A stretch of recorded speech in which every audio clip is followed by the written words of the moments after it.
Hello and welcome to deKoder.com. If there's one show on the economy and what lies ahead, it is this annual program with investor and writer, the brilliant Ruchir Sharma. The top 10 trends of the year ahead is the most watched and analyzed and discussed of any other analytical show that I know of, and not just on deKoder, but across social media. Ruchir Sharma is a contributing editor of the Financial Times and the author of several books, including his latest, What Went Wrong with Capitalism. He is the founder of Breakout Capital and the chairperson of Rockefeller International. Now, as we look at the 10 major factors that will affect each one of us in 2025, I'd like to make it clear once again right at the start that the research and insights are all done by Ruchir and his brilliant team. Well, thanks very much, Ruchir, for joining us again. Great to be back, Prannoy. 10th time, 12th time? It's been over a decade, but of course you and I have been doing shows together for over 25 years. So 25 years when you were 2 years old. You started 1997. That's right. That's when we started first doing regarding the budget, and then focus more on the Indian economy. And this annual Top Trends show has now been a feature for over a decade. Wherever I walk, they say, where's that Ruchir show? You know, it really is amazing, actually. Anywhere in India and across the world. So thanks very much. You do the work, I get the credit. That's the way life should be, right? If you don't say it on air, it'd be better. Okay, now what we'll do is we'll just have a quick review of what happened last year, what you forecast and what the reality was, and we'll be very strict in assessing whether it was forecast was right or wrong. Then we'll go on to looking ahead at 2025. But we'll go very quickly through last year. Sure. Let's look at what the first forecast you made last year. You said incumbent governments will be in trouble. There will be strong anti-incumbency throughout 2024. And in fact, what happened was incumbents won only 1 out of 3 elections. You were right. There was a time just 5 or 6 years ago when 70% of governments were voted back.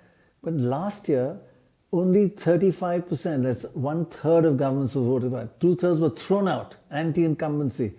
What do you make of that? Why? Yeah, and that's what I said even about the election in the US, which is obviously the most watched election in the world. Yes. In terms of the fact that a lot of people are trying to analyze that, is this the rise of the right, like the Trump, what does it signify? And as I said, if you look at the US election too, that of the last 3 presidential elections, the incumbent party has lost. And it's in fact in the first time in US history, at least going back to the 19th century, that this has occurred. That 3 times in a row, whoever the incumbent was has lost the election. And I think that this is a global trend, that we saw it in UK, we saw it in other developed countries. The only asterisk I'll put here is that in emerging markets, in developing economies, this anti-incumbency is not such a strong trend, including India, where Quite right.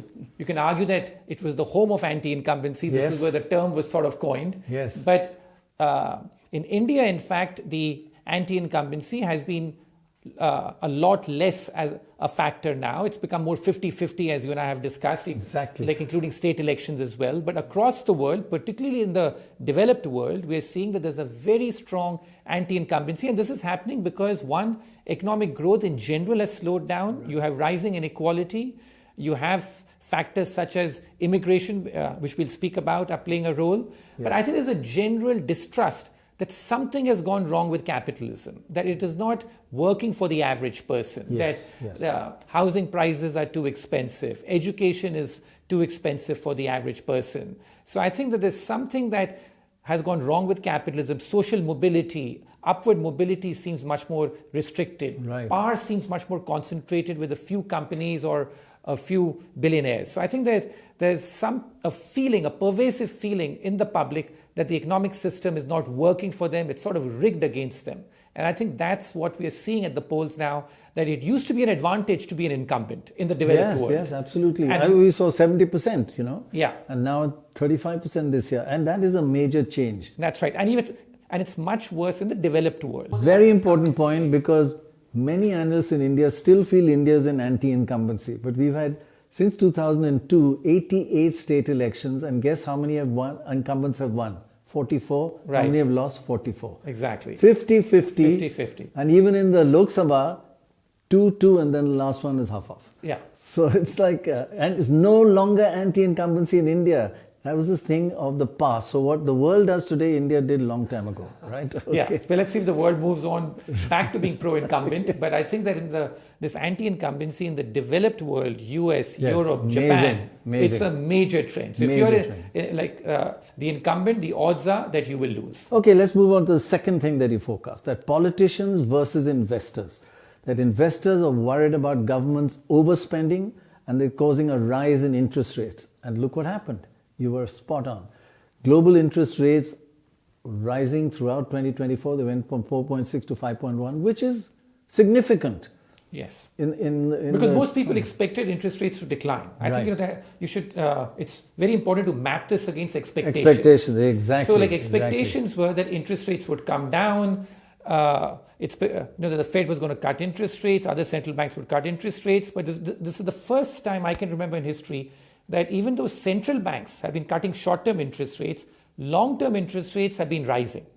And that's because I think investors around the world are getting much more concerned by the amount of government spending that's going on.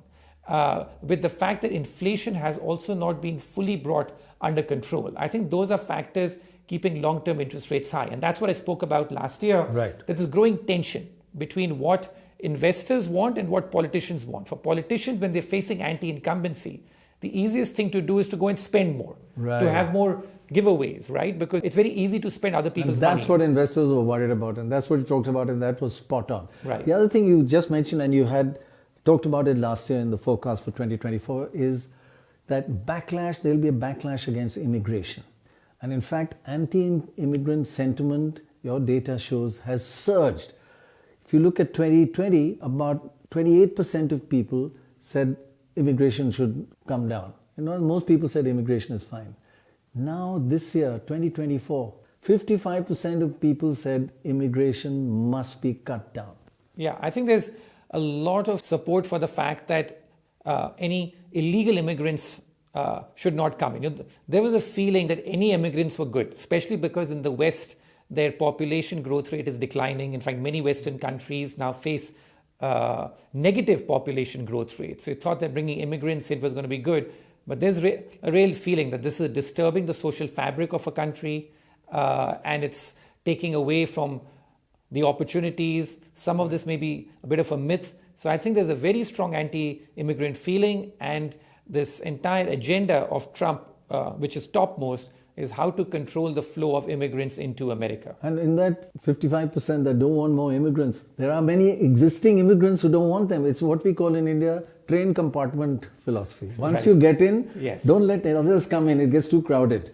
Keep them out. A very important point, because if you look at the demographics of the election too in the US, the rising support for Trump among Latin American men and all that, a lot of this had to do with exactly this factor.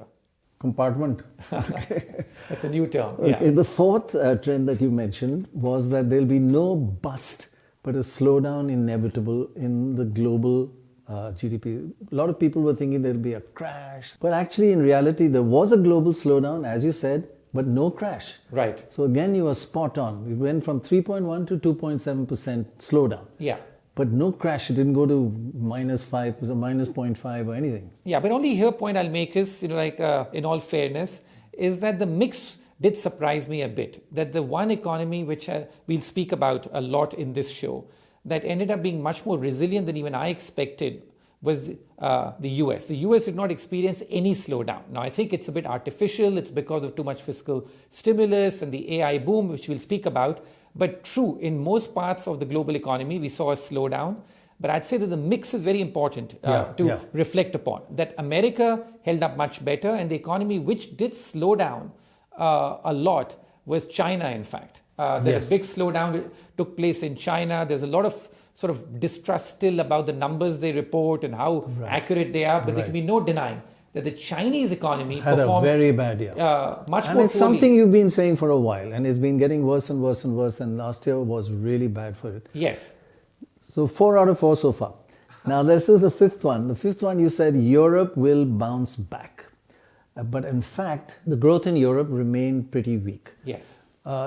was 1.1% GDP growth in 2023 and 0.8% growth in 2024. It didn't bounce back, but to be again fair to you, a lot of people expected it to be really doing very badly. Europe was in bad shape and it grew at 0.8%, almost as much as last year. So I would give you 50-50. Yeah, but still, I'd say that, Europe has been really disappointing, and it's mainly because of the two large economies, which is Germany and France. Yes. That those economies have done a lot worse than I expected.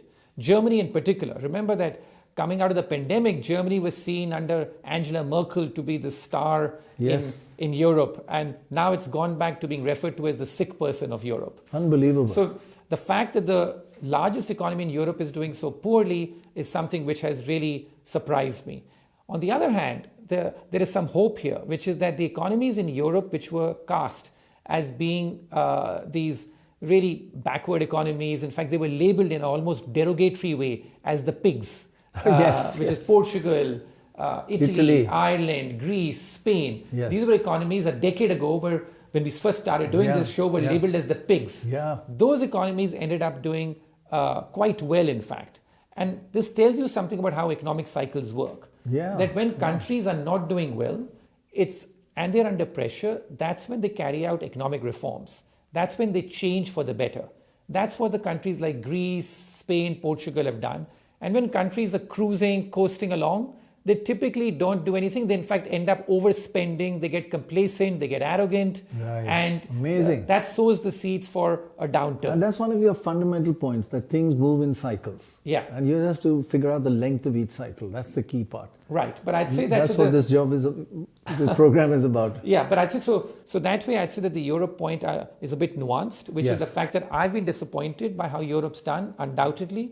But the only thing I'll say there is that it's very instructive to see that there is a split within Europe as well. We like to think of Europe as one giant open-air museum, as people call it, but just because there's nothing else going on there. And for most part, that image is correct because of Germany, France, the two largest economies, doing so poorly. But there is a picture in Europe, of Southern Europe, of these countries coming back, which have come back. And in fact, Greece, Portugal, these are really the comeback nations of the last few years. Now, your sixth forecast was that China will be fading.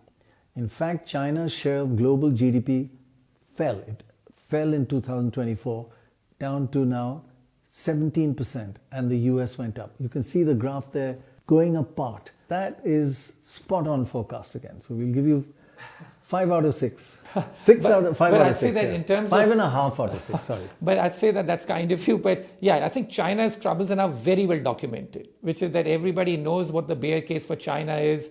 We used to speak a lot about what the problems in China are, that they've taken on too much debt.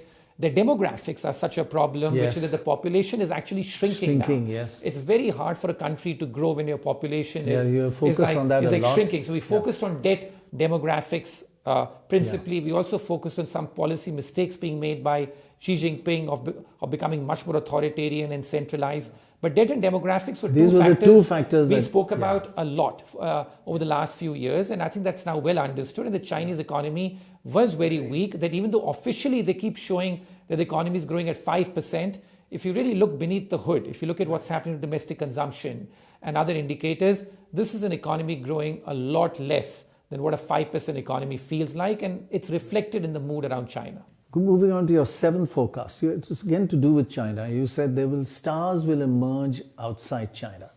In fact, again, it's spot on because foreign direct investment dropped in China and increased in other emerging markets. Just look at what happened in China. Down over $4 billion, down. For the first time. Money flowing out of China for the first time. Yeah. And then Mexico up, India up, Indonesia, Vietnam. Actually, for Vietnam, a small little country, up 8 billion. So focus is now moving away from China to other countries, at least so far. Yeah, so in that way, in some regard, globalization is taking a different shape. Yeah. Which is that at one level, American and Western firms want to reduce their exposure to China, but they're not completely shutting their door on globalization and saying we're going to produce everything at home. Right. The labor advantages, the wages are so low still in many of these other countries that they're saying, that, okay, we'll move out of China, but we'll increase our exposure to these other countries. So these are in a way, the beneficiaries, you can say, of this fading impulse from China. Very, very interesting and spot on there. Your 8th forecast was, and you're 7.5 out of 8 so far. You said that, or you're 6.5 out of 7, now we're coming to the 8th. You said the dollar decline will accelerate in 2024. In reality, the dollar was strong against other currencies. Yes. But to be fair to you, it was weak against gold and Bitcoin. So I'll give you half of that. The dollar went up 6%. Gold went up 28% and Bitcoin 120%. So the dollar was not the strongest. You could invest in other areas and do better, but it was stronger than the other currencies. Yeah, so this I would say, was like wrong in a way because of the fact that I expected the dollar to depreciate because the dollar is very overvalued. You can feel it. You go to America today, and that's where I live and spend most of my time. It is really expensive, the most expensive hotel rates in the world in terms of, even if you were to buy basic stuff in America, it's become very expensive. Housing, food items, it's very expensive. So the dollar seems very uncompetitive and I expected the dollar to decline. But there's still such a rush of foreign investment going into the US and this feeling which we'll speak about that the only place in the world worth investing in is America, that it keeps pushing the dollar higher. What do you guys call it? American exceptionalism. American exceptionalism. That is the exceptional place in the world. Yeah, this is a term which has been taken out of a geopolitical playbook that used to be used for the idea that America is an exceptional country, that it's like, in a way, it's ideologically, morally superior, its economic and political model is superior. That's what the term American exceptionalism used to be applied for. Right. I think around the world, that sort of sheen is gone. But when it comes to economics and markets, America is still seen as this shining city on the hill. It's still seen that way. And so therefore, it's attracting huge amounts of investment. People keep asking me, okay, if we don't invest in the dollar, where should we invest? And my answer back then, even a year ago, was that, okay, if you don't want to invest in other currencies, there are alternatives such as gold. There is alternatives such as Bitcoin, where you can invest in. And those things did very well. In fact, gold is a very interesting point, which is that if you look at central banks around the world now, they're not holding their foreign exchange reserves as much in dollars. It's still the leading currency. That share has come down, but they're putting more now into gold in terms of where they're holding foreign exchange reserves. Bitcoin is still 1 or 2 steps too far for central banks to put their foreign exchange reserves in. Right. But those two have come up as sort of alternatives to just investing in the dollar. That has happened, but the dollar itself has been unusually strong and something which clearly surprised me. Strong against other currencies, but weak against the gold. So you may say you got it wrong, but your modesty is the facade with which mediocrity impersonates genuine excellence. So you get half a part. Let's go on to your 9th point. AI stocks. AI is the buzzword of the last, 24 months. But you said AI stocks will get a reality check. In fact, the opposite. AI stock boomed. Right. Look at Nvidia. It went up 164%. Yeah. And all US tech stocks, a lot of it is AI in that, above 36%. Those are fantastic returns. Fantastic. And that's something which obviously sort of I can look back and say of sort of having totally underestimated the AI wave, which is that there's such an, like a race, a gold rush almost, that we need to invest in AI, that's something which has done far better than I expected it to. In fact, a lot of the investment landscape last year was dictated by which countries are doing like AI, and America was the leader in that. And then even in emerging markets, countries such as Taiwan, those were the big beneficiaries of the AI wave. Huge. TSMC is like such a great chips manufacturer. So AI did a lot better than I expected as per that forecast. Okay, let's move on to your 10th forecast, which is always the and finally type of forecast, that there'll be more cricket and less Bollywood. Bollywood has kind of lost the plot. And look at that. Bollywood box office, including South Indian films in Hindi, are down from 690 million to 520. That's quite a drop. While the value of IPL has gone up. So cricket is just still doing well, except in the recent Australia Test series. That was not our fault. That was biased umpiring. No, but I'd say that for me, like what's really troubling here, having grown up as a great fan of movies and films, is how poorly Bollywood is doing. And they just can't seem to figure out what's the way out. What's the new plot that Yes. they need to do? Because even if you look back, and we keep having these discussions around dinner tables, that can you name our favorite movies of the year? Right. And we struggle now to come up with any Bollywood content to say that, hey, this was like really good. There was a time when we'd be able to talk about that this movie was great or that was great. So there's something really gone wrong. The content seems bad and the people are giving the thumbs down. So you have 2 or 3 movies which did really well, giant box office successes. But for most part, most movies did very poorly and are not able to recover the costs anymore. Okay, quick summary. If you look through them, one, biggest year for democracy. Just focus on 1 or 2 of the 10. No, I'd say that if you look at the 10, so clearly I'd say that it ended up being a very strong year for anti-incumbency. That I think was very clear. Right. But the trends which I did not get right included AI, in terms of how that AI did a lot better than I would say that's the only one that was out, but the Right. others were 50-50. The blues here are the ones you got right. 50-50 are time for euro to bounce back. It didn't fall, but it didn't bounce really. And the dollar decline accelerated against other currencies, but not against gold. So you get overall 80%. Unique homes, uniquely placed, uniquely yours. Service tailored to your lifestyle.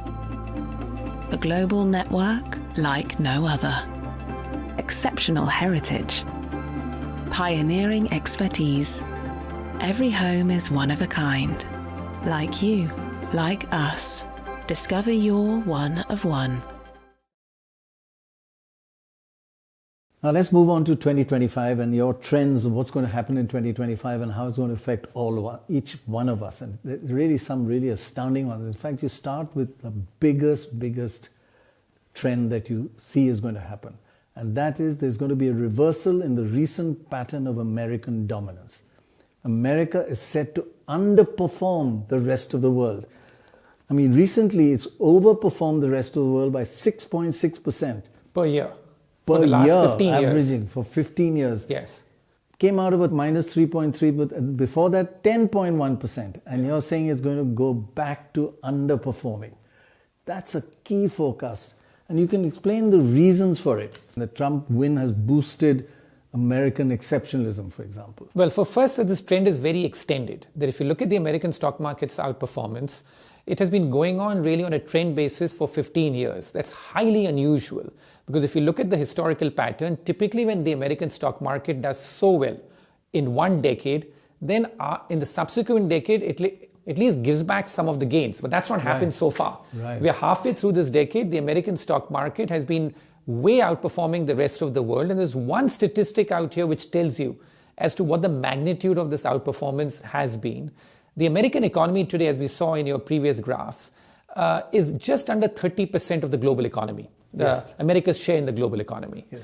But if you look at the American stock market today, its share in the global indices, like the MSCI Global Index, is now approaching 70%. 30% economy, 70% of the global stock market. Yeah, That's global stock market huge index, difference, like we have, America is getting there. That is an incredible amount of difference. It's almost suggesting there's no other country in the world worth investing in, that America is the only country worth investing in. Amazing. And this has been boosted a lot with the fact that the dollar has been so strong.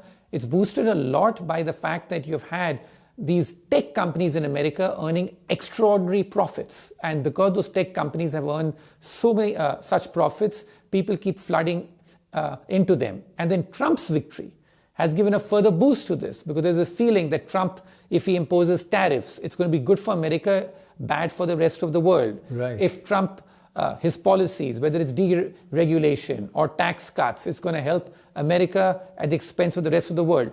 But I think that this has become such groupthink. And I'm just very wary when something becomes such groupthink that everybody feels exactly the same way. Everybody wakes up in the morning, expects the same trend to play itself out. I get very wary of that. And in my 30 odd years of watching markets and in investing, I've never seen such strong groupthink, which is that everyone expects America to be the only place to invest and for America to keep outperforming. And I think that this trend could reverse itself for some of the reasons that we'll discuss on the show, including what is America's fatal flaw, which is its fiscal deficit, and also this idea that I still believe in this economic concept of creative destruction. You said you've been watching these things for 30 years. I want to make clear that he used to write for the newspapers in India when he was 16 years old, still in school. Or were you in college by then? Okay, let's move on to exactly the reasons why. Yeah. What extended the American dominance? One, you say Trump's win has boosted American exceptionalism, and there's also this AI mania we talked about. You said there's massive post-pandemic stimulus in the US, much more than other nations, post-pandemic stimulus, and also that investors are mesmerized by the Tina factor. There's no other alternative. Something you just touched on just now. Just expand on these. Yeah, because I think, there is a feeling amongst investors that Europe is in such bad shape, as we discussed the large economies. Japan is still, facing such a big demographic challenge. Emerging markets in general are too small or too insignificant to invest in. China has not been doing well. So this feeling that there is no alternative, that there's so much money sloshing around the world, and if there's any place we want to put this capital in, it's only America. So this Tina factor, again, we have these political terms which are now finding their way into the investment and economic lexicon. We spoke about anti-incumbency. We spoke about like American exceptionalism, and now the Tina factor. So all these are sort of further boosting investments in America. Okay, the next part of the same point is really quite fascinating because there's 2 points in it. If you look at the top 10 firms in the world, there's been massive churn from decades. You have pointed out that before, but it's much more significant now because now there's been no churn in the first 5 years of this, the 20s. Decades, yes. But there are two things about the churn. One, there was been a global churn and many of non-American companies were coming in and going out. But now it is again dominated by American companies and there's no churn. Now you're saying there's going to be a churn and American companies will not dominate as much. Yeah, I'd say that this domination seems to have reached a peak.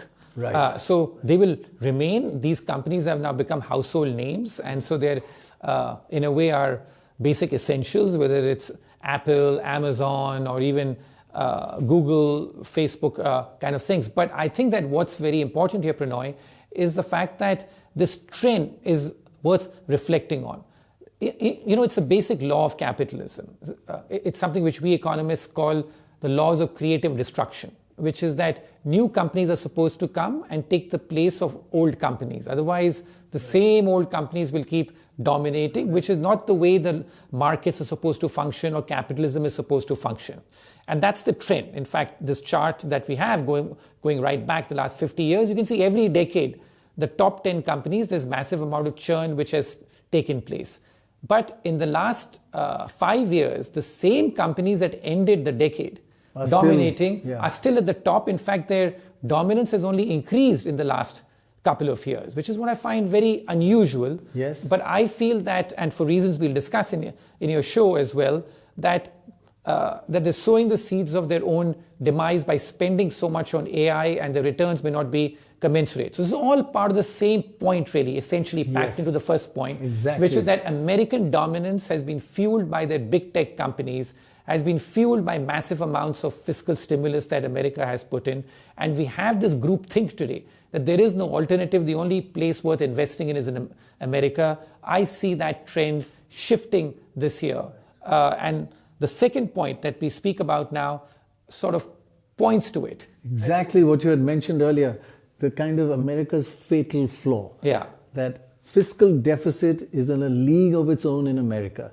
Look at fiscal deficit as a percentage of GDP for this decade. America's 8%.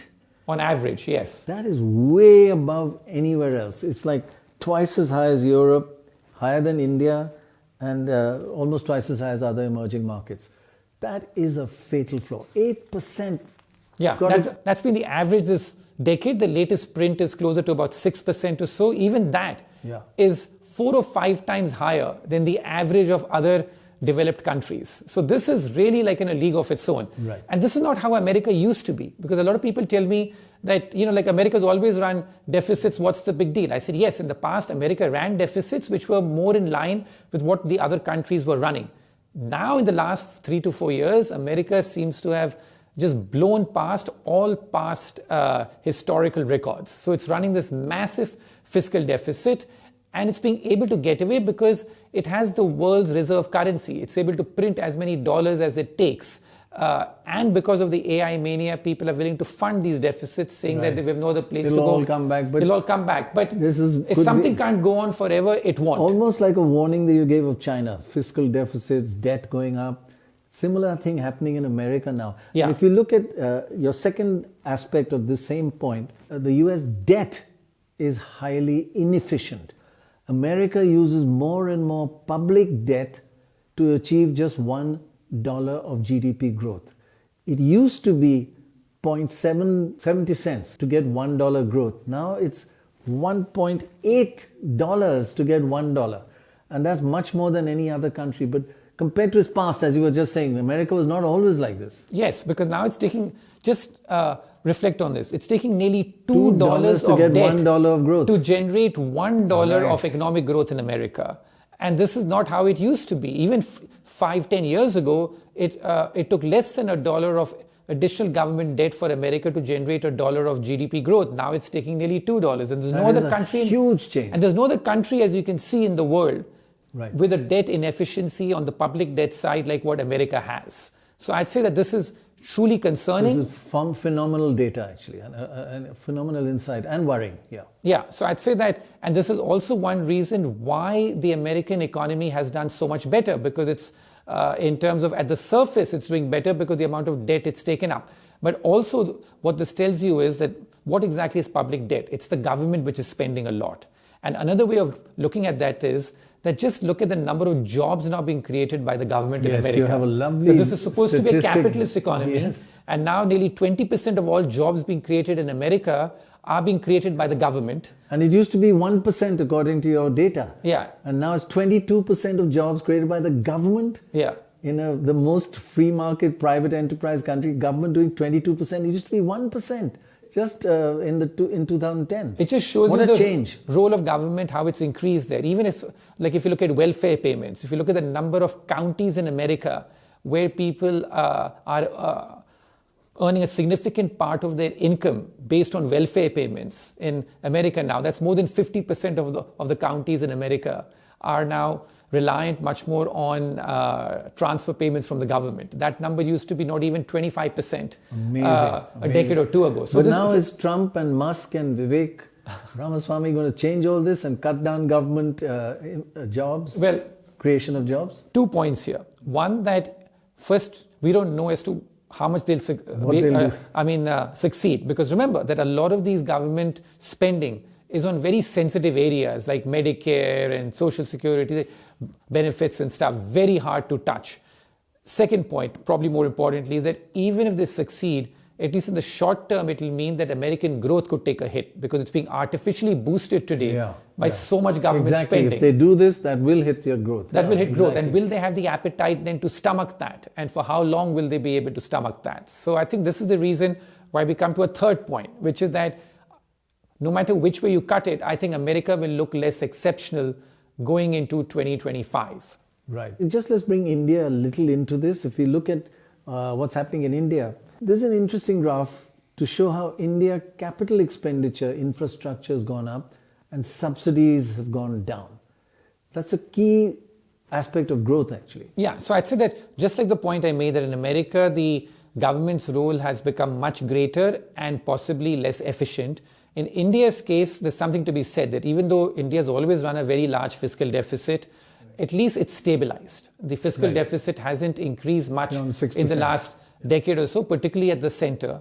And the mix has changed. That, like in America, they're spending on everything from trying to build new infrastructure to welfare and stuff. Everything, Yeah, exactly. It's like free for all. In India's case, the government has changed the mix a lot in the last decade. They're spending much more now on capital expenditure and less on subsidies. Although, again, nothing, like in India, as they say, everything you say about India, the exact opposite is also true. As you know, with the spate of the recent state elections, you're seeing that even the state governments in India are spending a lot more now on welfare again and stuff. But broadly, I'd say that if you look at the picture over the last decade, the fiscal situation seems relatively calm and better managed, with more spending now towards productive stuff, which is on infrastructure and less on subsidies and welfare. I'm glad you say welfare and not bravery and waste of money, because the only time when people think about the poor and actually distribute money to them, and they remember that till the next election at least. Right. Now, moving on to your fourth point, and you're saying like China's fading and new stars emerging. The new stars emerging here as well compared to America. The share of key emerging markets is growing faster than the USA. Just look at that graph. It had dropped in the last 15 years, and now it's back up again, and it's scheduled to go even higher. So more and more emerging markets are going to grow faster than America. Yeah, I think, here also, as you know, that a decade ago, I wrote my first book, Breakout Nations. Yes. The basic thesis of that book at that point in time, in 2012, Right. was that there was so much hype about BRICS and emerging markets. And at that point in time, I tried to caution that expectations were very high, this hype was a lot, and these emerging markets may disappoint, and the true breakout nation may end up being America. I wish I'd invested accordingly. But You did. But unfortunately, I'm still biased towards emerging markets. But this is very important, because remember that people invest in emerging markets because of better growth opportunities. Right. But in the last decade, many of these emerging markets, economic growth disappointed. In places like Latin America, Africa, even like India, compared to what was expected, Right. India's economic growth didn't come out to be as strong. It's kind of plateaued. Yeah, it's plateauing now at around 6% But I think people forget that in 10, 12 years ago, everyone thought that India's birthright was to grow at 8%. I will make that same point again, which I've made before. If we want to be a real economy that's advancing, you've got to be like China, who grows at 12% for a decade. 12. Unless we grow at 12, we should not be happy. But anyway, not even growing at 8, we're going at 6. 6, but I think but we say it's faster than the others. That's right. But it's not good enough. Yeah, that's one point. But this important point I'm making here is that many emerging markets saw their growth rates disappoint over the last decade or so. Yes. Across the board, right? Not just India, but many other emerging markets saw their growth disappoint. I think that in the next few years, and these are the projections being also given by the IMF, economic growth in some of these countries may outperform on the upside. Right. And that's because they have cleaned up a lot of the excesses that they had built when they had the boom years of the 2000s. Plus, they're investing a lot more in infrastructure and other productive investment. And the other point is that they're not as reliant on fiscal stimulus as America is to grow. So as America sort of weans off some of this fiscal excess and stimulus, I'd say that these emerging markets could shine more in the next few years. And go back to your earlier graph where so much growth in foreign direct investment. Yeah. China, a lot of its growth, that's 12%, happened with $80 billion of foreign direct investment in those days. Right. But we are seeing that happening now because of China fading a bit. So yeah, you're going to see other emerging markets growing faster. Yeah, in terms of I expect some positive there, and also that once the US exceptionalism fades a bit, I'd say that the attention could come back more into some of these other emerging markets. And one key aspect here has to be that the dollar also at some point in time has to start weakening, because as long as the dollar remains so strong, it's very hard for emerging markets to attract too much capital. But when and if the dollar weakens, then I think emerging markets could attract some capital, which will help their growth rate. And as far as India is concerned, let's look at that. Focusing on that, I did say that we need 12%, but on the other side, all your data shows we are growing faster than other emerging markets. Yes, that's because our base is lower. So in terms of that, our per capita income at $3,000 is much lower than other emerging markets on average, which is closer to about $8,000 to $10,000, the average income of those countries. But India's growth lead will continue, you say? Yeah, I think so. There's a very old formula like I've had for India, and I've really used this for the last 30 years, that whatever the emerging market average, we typically tend to grow about 1.5 to 2 points faster than that. Okay. That's been the standard formula, and we focus so much on domestic factors. In fact, and I said this in the opposite vein also 10, 12 years ago, when we were so proud of how India was growing at 8% and stuff. And I was saying, listen, all emerging markets are growing at 6%. So, the fact that we're growing at 8% is the fact that we've been lifted by this global tailwind. So it's a very simple formula that whatever the average is across emerging markets, India tends to grow about a couple of percentage points faster than that. I expect that growth lead to remain intact in 2025. At least we've come out of what Raj Krishna, the famous economist, the most dynamic, my PhD supervisor used to call the Hindu rate of growth. Right. Remember? 3%, 3.5%. Yeah, that was like such a terrible sort of term to use. But it's actually more like a socialist rate Socialistic rate of, exactly. Which was, public sector, nationalizing everything. That's so we're right. coming out of that, at least from 3.5, we come up to 6. 6 is not great, but better than the emerging markets. And your formula, 2% higher than the emerging market average. This is a standard Very formula that's interesting. worked, I think, for the last 30, if not 40 years. Now, I've got a shock by this next forecast. So your fifth forecast. China, Ruchir Sharma is saying China is investable again. The reason you say it is really fascinating because China is now cheap and attractive for investment. Look at the price-earning ratios. That's the cost of stocks and shares. In China, it is 10 compared to India and the US, which are 23 and 22. I mean, they're half as expensive. We are twice as expensive as them. So let's make a couple of points here. One, I remain structurally bearish on the Chinese economy, right? So which is the fact that because of the debt and demographic factor that we spoke about, those haven't been resolved. So I still expect those to be a headwind as far as China's growth rate is concerned. Now, what I'm saying here is this, that again, I'm always concerned when views become too one-sided. Just like 5 years ago, when we would tell that, listen, these are the risks in China, and people would say, no, China is a different economy. It can overcome any challenge it is. Today, I am sort of concerned by the fact that everybody has become very bearish on China. Everyone is telling you the same theories that we would tell them. Now they come back and tell us, which is that the debt is terrible in China, the demographics is terrible. And all I'm trying to say is that it's still the world's second largest economy. It's still the world's second largest stock market. If you look at China, Hong Kong combined, it's still very large. And there are some companies there you can find, what we call diamonds in the rough. Now, I'm not a big believer in just buying cheap for the sake of buying cheap. Because often thing is cheap because it's not doing well. It's not doing well. The profits there are reasons, and the growth outlook is poor, so therefore it's doing. But I'm saying that if you objectively look at China today and you look at some of the companies in China, they are doing relatively okay. They have some cutting-edge technology. There's one company that you pointed out which is just an eye-opener for me, and that's BYD. That's basically you're saying China is investable, and some Chinese companies are very undervalued. BYD is electrical vehicle company, just like Tesla. China's Tesla. And look at what you pointed out. The number of cars they've sold is 4 million compared to Tesla's 1.8 million. Their market value is 100 billion and Tesla's 1.2 trillion. That's 12 times higher, and they're not even selling the same number of cars. And look at the price earnings ratio. 15 for BYD and 120 for Tesla. This really makes it, makes it very investable. Yeah, so I'm saying that this is just an example that I'm citing for you here, that there are cheap companies in China with good quality products. I think people who use BYD cars are generally happy with the technology that is there in those cars. So this is my basic point as far as it's concerned. The quality has also gone up. That the quality has gone up and you have good technology being used there, and you look at these stock prices which have been pummeled.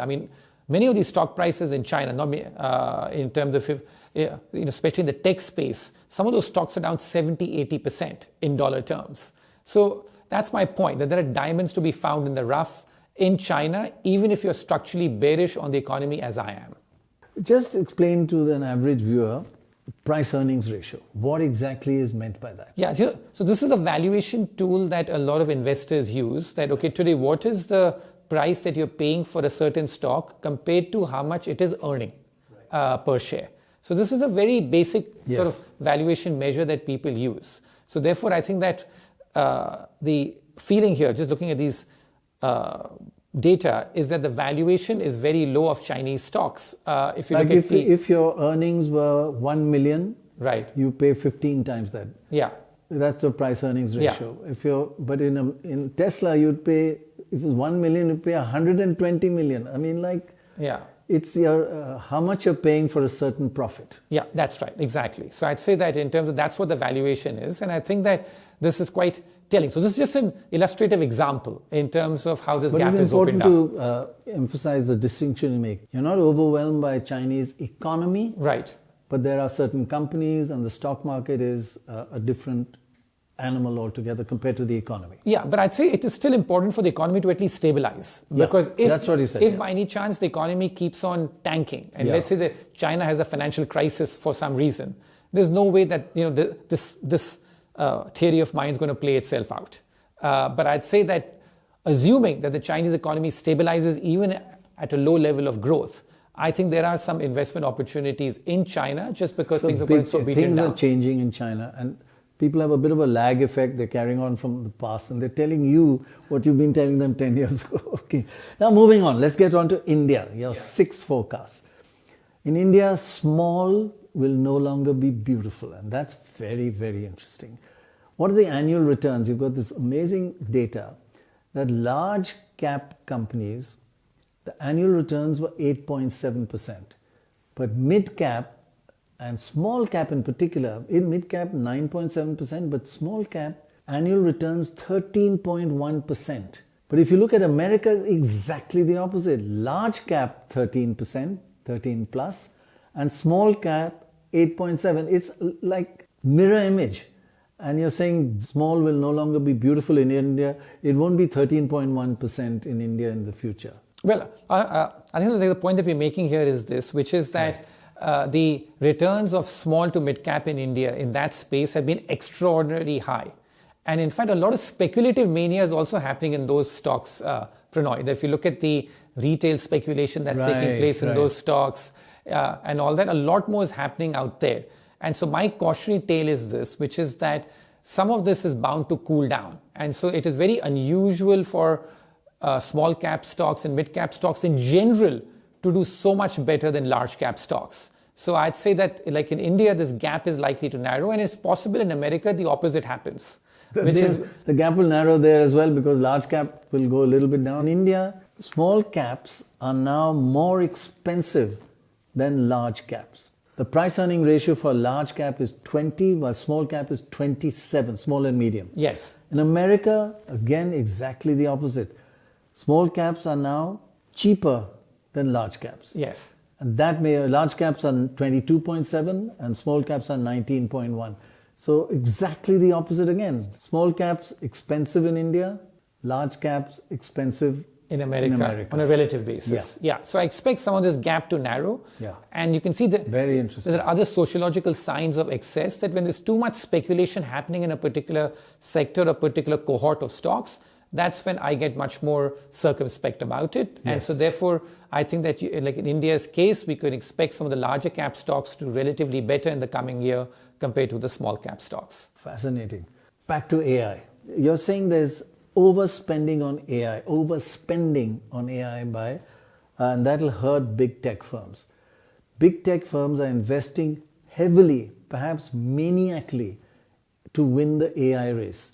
I mean, they used to spend an average of 10% a year for many years. Right. Now they're spending an average of 27% investment in AI, 27% per year. Yeah, that's the growth rate, which is taking place in these. So there's a massive amount of spend which is going on. Now, of course, the people who manufacture the AI chips, such as NVIDIA, you can understand that they're benefiting a lot from this.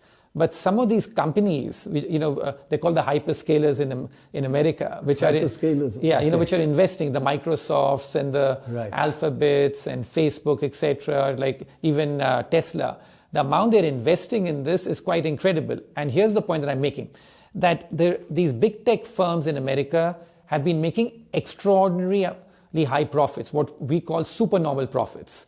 Now, my point is that if they're going to spend so much on AI, some of those profits are going to come down. And I think that investors and other people are going to question that, okay, you're spending so much on AI, that, in terms of what are the returns? Who's going to benefit from this? How much money are you going to make of this? And this is one of the very important points that I'll make. That if you look at past such revolutions, whether it was the internet revolution that took place in the 2000s or the shale oil revolution that took place, the established firms were never the big winners of it. In fact, the established firms ended up spending a lot, but they were not the big winners of it. The consumer was, or some new firms came and benefited from it. Just like even now, NVIDIA is the biggest beneficiary. But also, Satya Nadella and Microsoft invested in Sam Altman and AI. He really saw ahead, and he owns, I think, 49%. Right. So that may develop, but that will help Microsoft. But Yeah, that's an unusual case. That's an unusual case, but in general, my point is that they're But spending brilliant a lot. of Satya Nadella. In terms of how much they're spending, of course, full credit to them for having foreseen this, unlike me. But I'd say that the other point is that that will the returns on AI be anything, like anything which are commensurate? Because even now, if you look at the adoption, it's sort of slowing down a bit. In fact, I mean, there was a huge surge, when the first app really became widely used, like ChatGPT and stuff.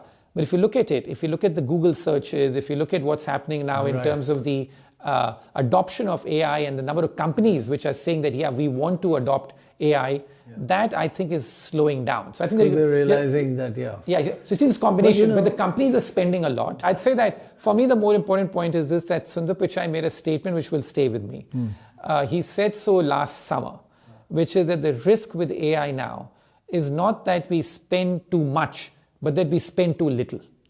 My God, that is a worry. So that, that level of stuff, because, when people say that, again, it's something which at least as investors, we should be concerned about when spending gets that indiscriminate. And then you have got a little bit more data on how overspending may hurt big firms. AI mania may be outrunning demand. That's the point you were making. Yeah. In fact, if you look at the reality, share of workers who use AI daily is just 4%. The share of firms that adopted AI is just 7%. I mean, these are really shockingly low. I didn't expect them to be this low. And share of buyers who want a new phone for AI, 82% don't want it for that. Only 18% want it for that. So it'll take a while. I think that AI is the future. It's here to stay. I'm not debating that. I think it's this entire triangulation, which is that you have a lot of hype being created by these hyperscalers who are spending so much on AI. And then you have expectations which are very high. And yet, in terms of what the product is being able to deliver, that's still taking a lot of time to materialize. So therefore, I think that this could be something which could hurt the profitability of these big tech firms that are spending so much on AI. Another amazing factor moving away from AI to America and your whole general theme of underperforming and its exceptionalism maybe ending. You're saying in your 8th out of 10 forecasts that trade will grow without America now. 8 out of the 10 hottest trade corridors currently do not include America, don't include USA.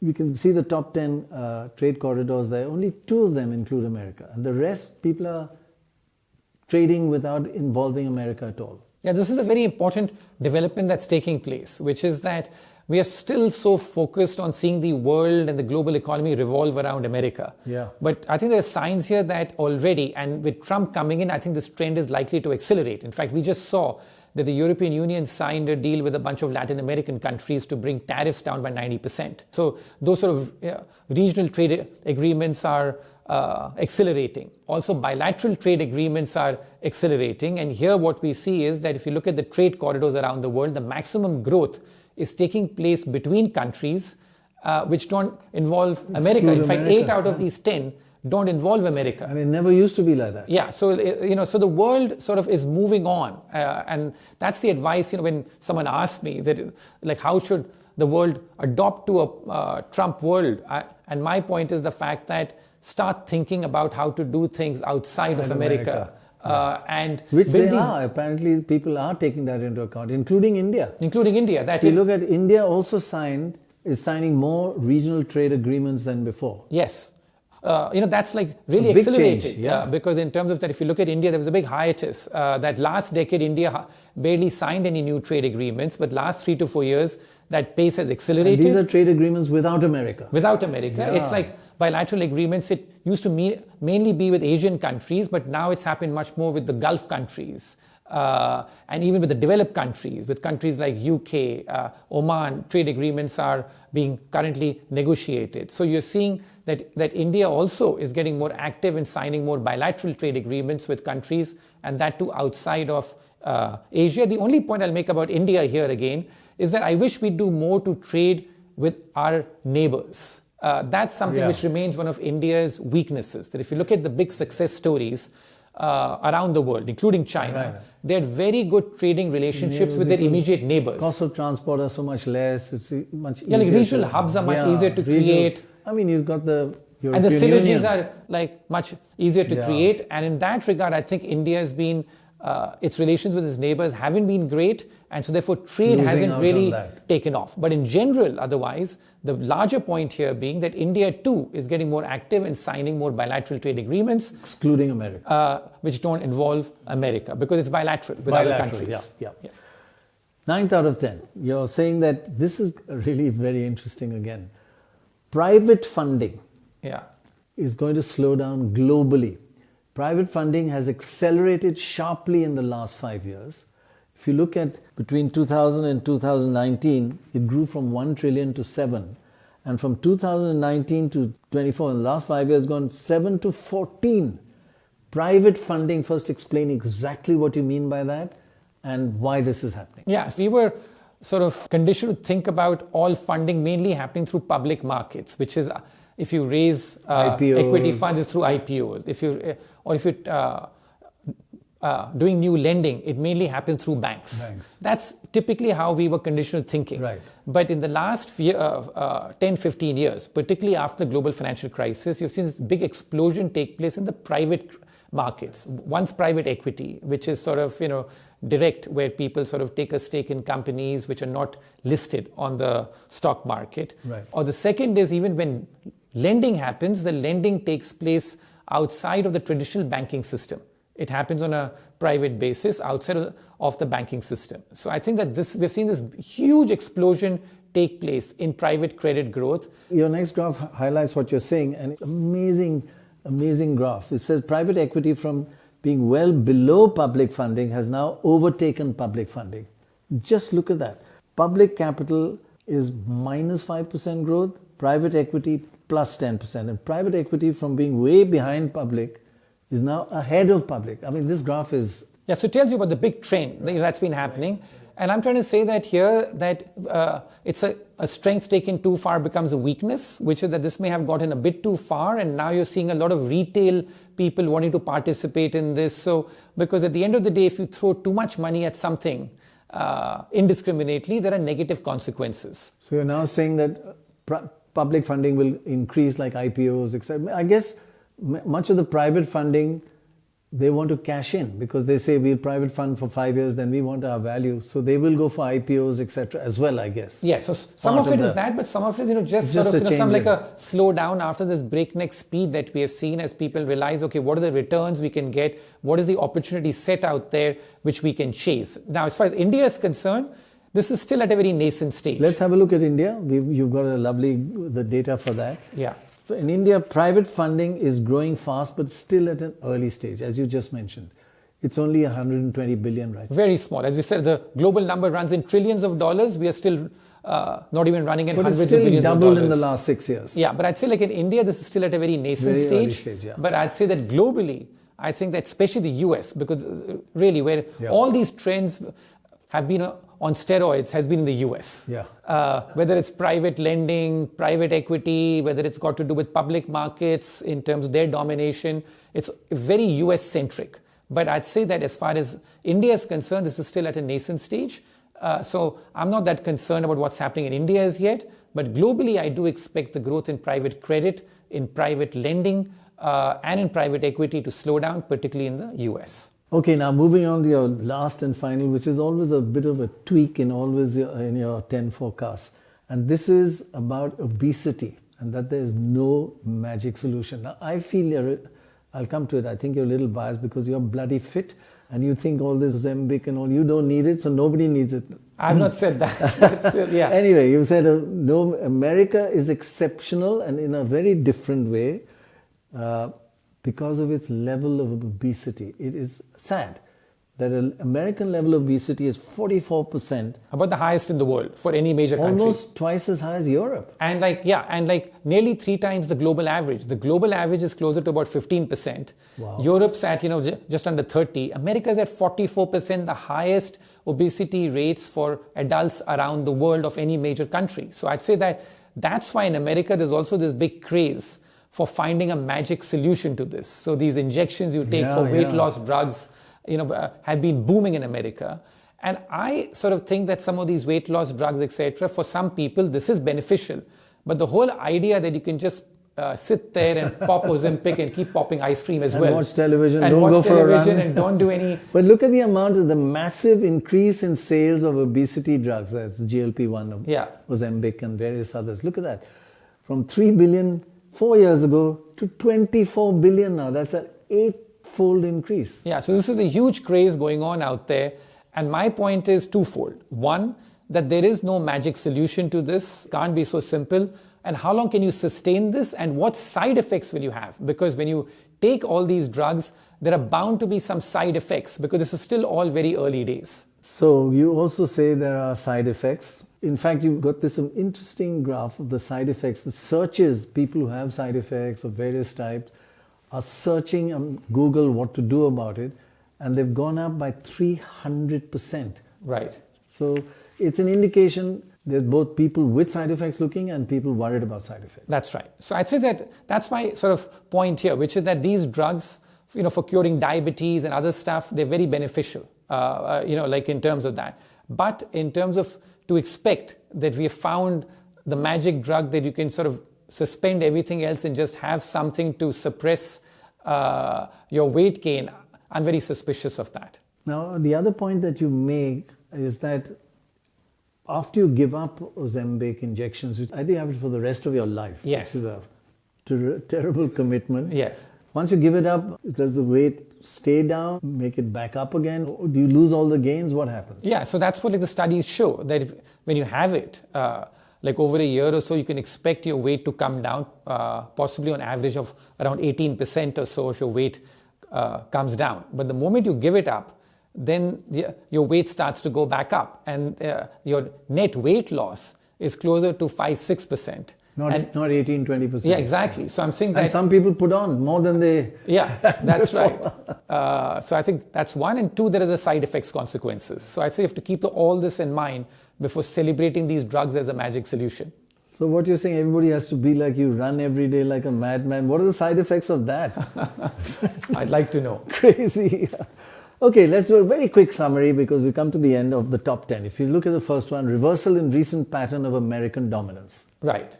So I'd say that this is like really the big call, which is that America for the last 15 years has dominated the investment and possibly the economic landscape. All I'm trying to say is that in 2025, you should expect the American stock market to possibly have the first year of underperformance in a long period compared to the rest of the world. And the reasons are, as I point out in points number 2 and 3, which is one, that this extreme dependence on the government and on fiscal spending and on running very large deficits. This cannot continue. That's your second point, in fact. Yeah. Fiscal deficit is America's fatal flaw. It's just huge. It's huge. That's what your data points are. That's right. And I don't think the politicians are that focused on cutting back on it, and the market may put more pressure on scaling back the magnitude of the fiscal deficits that America is running just now. And your third point is very closely related to those two. America will no longer look or will look less exceptional. Yeah, because if you focus on cleaning out the house a bit, which is about reducing the fiscal deficit, the massive spending, I think that you will feel that the growth rates also in America will come off the boil rather than remain close to 3% like it's been for the last couple of years. And then you say new stars are going to emerge. Yeah, well, nature abhors a vacuum. If something goes down, something else is going to come up. And my point is that today, a lot of economies around the world are being ignored. As I said, that if the American stock market today is nearly 70% of the global stock market index, crazy. Means a lot of things are being ignored. There are many large economies with minuscule investment weights. I'd say that more attention, more spotlight will be put on those kind of on these new these new stars, which you detailed earlier. Yeah, and there's a reason for that, which is that investment is picking up out there. The fiscal situation is more in order. So I think that that could sort of lift those economies. And many of those, their PE ratio is much less than America. Yes, that's right. The other thing which is a big change and shifting completely from the other lag effect where people are saying China's over, is that China is becoming investable again. Its economy may not be booming or may not be doing fine, but it's become so cheap that it's investable. Yeah, there are some companies which I pointed out in terms of that, which have very good profit growth, what we call very good free cash flow growth, and that those companies could be worth looking at, the so-called diamonds in the rough. Given the size of that economy and size of that market, I'd say that some of those things could be compelling investments in the coming year. Like you mentioned, EV, the electric vehicle. Yeah, I mean, the comparison between BYD and Tesla is a case in point. Fantastic. And your sixth point is that India, small will no longer be beautiful. It's been an incredible run for the small and mid-cap stocks. In fact, in India, the smaller the company, the better it has done from a stock market perspective. And I'm saying that now the gap seems to have become so wide and those have become so much more expensive than the large cap that I expect in the coming year that gap of performance and valuation to close, to narrow at least, between the small, mid-cap and the large cap companies in India. That's fascinating, actually. Both sides, America, large cap will become less expensive, and in India, small cap will become less expensive. It's just they'll become more like each other, the two countries, in this one way. Yes, the gap could close. Now, the other thing is this overhyped AI. You say overspending on AI because so much hype will hurt big tech firms. They're overdoing it. Yeah, because I think for a long period of time, people have wondered that these people have almost become natural monopolies. They're earning such profits from what they do because they have such a great share of the market now that what can possibly dent their profitability? And I'd say that one thing could be that they're spending so much on AI and the returns on that may not be commensurate. And the valuations also may be questioned then if the profits don't grow as significantly. So that's something which I think which could undermine some of these big tech firms finally after their incredible performance run over the last few years. I mean, that is again contrary to a lot of what other people think, but I mean, your figures showed 27% annual growth in spend. A massive acceleration. You have to really believe that's taken place. Microsoft just announced that they're going to spend $80 billion on new data centers. $80 billion. And as I said, that the CEOs are saying that we just want to spend what it takes now to grow this AI infrastructure. The other thing, which is again part of your American exceptionalism, you say in your eighth point that global trade will grow without America. That's a new trend completely. Yeah, it's already been happening, but I think with Trump's election, it's likely to be accelerated. We're already seeing some signs of that. We saw a deal being signed between EU and some Latin American countries. Countries like India are now signing more bilateral trade agreements. And I think it's very difficult in this environment to get broad trade agreements done. So I think that, and also a realization that trade is still important. And if America is going to turn its back on international trade, we still need to benefit from international trade. So countries are doing much more bilateral arrangements. I mean, in the old days, you say export-led growth led to a lot of stuff. So exports are important. Trade is important. Trade is still important. But with America, there'll be so many restrictions, better look elsewhere. That's right. And that's what you said is already happening and it's going to accelerate. Then the fascinating thing about India and globally actually, private funding is going to slow down. Public funding is going to increase again. I mean, I didn't realize private funding is so much higher now than public funding is, and it was the opposite 15 years ago. Yes, and mainly led by the US again. Because in India's case, it's still at its nascent stage. But yeah, I expect that trend to slow down in terms of this exponential growth that we've seen in private. Because remember that a lot of the private growth has also happened because it's been much easier regulatory environment. Because in the public, you're much more regulated. Private, much less regulation happens. Globally, private funding will slow down, but India, it may or may not. Exactly. India, it's a nascent stage. Exactly. That's the point I'm making. I should clarify that. Finally, don't have Ozempic, don't have obesity, just run day and night and get fit like you are. That is just the worst forecast. We all thought we could just pop a pill and... Or have an injection and like it'll be cured. I'm trying to say that, there are many benefits for that, especially if you have diabetes and other things. But I think that this whole idea that there'll be no side effects or it's as simple as that, I think that could get questioned. And you're seeing increased amount of research now, which is questioning that okay, how much, that if you do this, then you have to do it for life. It's not something that you can just do and move to a lower plateau. Very difficult to sustain that. And people should realize that. Yeah. Absolutely fascinating once again. We'll end there because I know you have to go for a jog. and I have to go quickly and try my injection. No, I won't try it now. After I've heard you, I won't try Ozempic. But thank you very, very much again. We'll give you a score next year. This year you were 80%. Have a look at, because these are such big forecasts.